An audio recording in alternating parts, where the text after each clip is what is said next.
கிறிஸ்துவுக்குள் பிரியமானவர்களே, இந்த மனமகிழ்ச்சியான கால வேளையிலே உங்களை சந்திப்பதில் மிகவும் மகிழ்ச்சி அடைகிறேன்.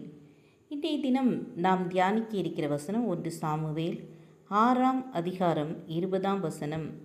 இந்த பரிசுத்தமான தேவனாகிய கர்த்தருக்கு முன்பாக நிற்கத்தக்கவன் யார்? பெட்டி நம்மிடத்திலிருந்து யாரிடத்துக்கு போகும் என்று பெத்சிமேசின் மனுஷர் சொல்லி. பரிசுத்தமே அவசியம்.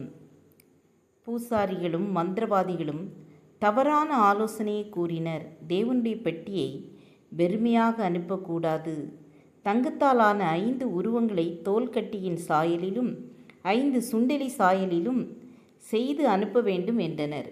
பாவங்களை மன்னிக்க இவை எல்லாவற்றையும் அன்பளிக்காக அனுப்புங்கள் என்று தவறான ஆலோசனை கூறினார்கள். கர்த்தருக்கு சர்வாங்க தகனங்களை செலுத்தி பலியும் செலுத்தினார்கள். ஆனாலும் பெத்சிமேசின் மனுஷர் கர்த்தருடைய பெட்டிக்குள் பார்த்தபடியினால் கர்த்தர் ஜனங்களில் 5270 பேரை அடித்தார். பெத்சிமேசின் மனுஷர் பரிசுத்தமான தேவனாகிய கர்த்தருக்கு முன்பாக நிற்கத்தக்கவன் யார் என்று சொன்னார்கள். இந்த வேத பகுதியில் நாம் கற்றுக்கொள்வது, தேவன் பரிசுத்தமுள்ள தேவன். எனவே நாமும் பரிசுத்தமாக இருக்க வேண்டும். நம்முடைய செய்கைகளும் பேச்சுகளும் கூட பரிசுத்தமாக இருக்க வேண்டும் என தேவன் எதிர்பார்க்கிறார். அதில் நாம் மிகவும் ஜாக்கிரதையாய் இருக்க வேண்டும். தேவன் மிகவும் பரிசுத்தமுள்ள தேவன்.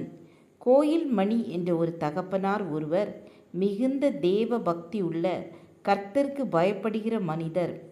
அவர் அவருடைய மனைவியை அதிகமாக நேசித்தார். அவருடைய மனைவி திடீரென்று மரித்து போனதால் அந்த பிரிவை தாங்க முடியாமல் மனைவியின் போட்டோவை வைத்து மாலை அணிவித்து அதோடு பேசி கொண்டிருந்தார். அவருடைய 2 மகன்களும் இதை கவனித்து தந்தையின் செயல்பாடுகளில் பக்தியில் மாற்றம் தெரிவதை அறிந்து அவர்கள் ஒரு விக்கிரக படத்தை மாட்டி மாலையிட்டு அதோடு பேசி வந்தனர். இதை அறிந்த தகப்பனார் 2 மகன்களையும் கடிந்து கொண்டார். பிள்ளைகள் பதிலுக்கு நீங்கள் செய்ததையே நாங்களும் செய்கிறோம் என்றனர். அதன் பிறகே அந்த தகப்பனார் தன் தவறை உணர்ந்து படங்களை எடுத்து தூர போட்டு பரிசுத்தத்தை உணர்ந்தவராக வாழ்ந்தார். ஆம், எனக்கு அன்பானவர்களே, நாமும் நம் பரிசுத்தத்தில் ஜாக்கிரதையாக இருப்போம். பரிசுத்தமுள்ளவன் இன்னும் பரிசுத்தமாகட்டும் என்று வேதம் சொல்வது போல, இன்னும் நாம் வருகிற நாட்களில் பரிசுத்தத்தில் வளர்வோம், வாழ்வோம். ஜெபம் செய்வோம். பரிசுத்தமுள்ள பிதாவே, எங்கள் பரிசுத்தத்தை விட்டு விலகாமல் நாங்கள் பரிசுத்தமாய் வாழ எங்களை காத்து கொள்ளுங்க. இயேசுவின் நாமத்தில் பிதாவே, ஆமேன், ஆமேன். God bless you.